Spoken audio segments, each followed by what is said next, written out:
Good morning. President Biden and Speaker Pelosi continue to show how out of touch and tone deaf they are by throwing a party yesterday at the White House to celebrate inflation at the exact same time that the market's crashing because of inflation that President Biden and Speaker Pelosi created.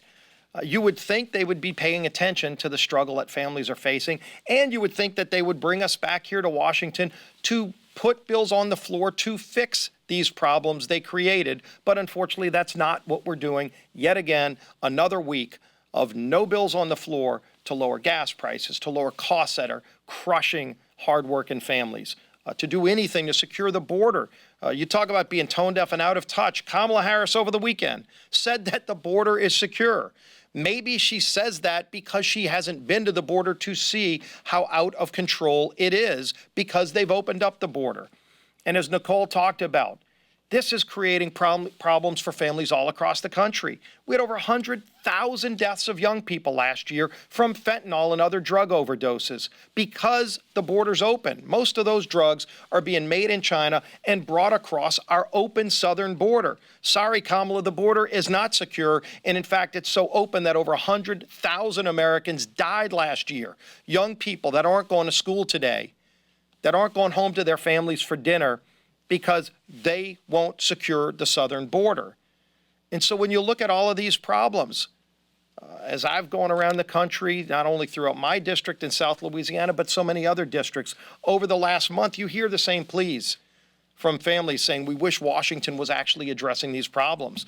Well, the good news is we have a plan and help will be on the way. We're going to be rolling out our commitment to America in just a few days to show the country how a Republican majority would actually solve these problems that President Biden and Nancy Pelosi and the far leftists have created. You know, just look at California.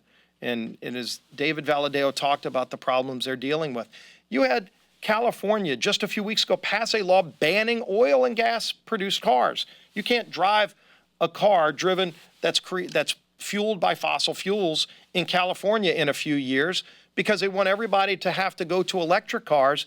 And the same week, they actually came out, Gavin Newsom said, you can't plug your electric car into the house plug to charge it up because their grid is so unstable that they can't even charge electric cars. So they're going to make you use electric cars.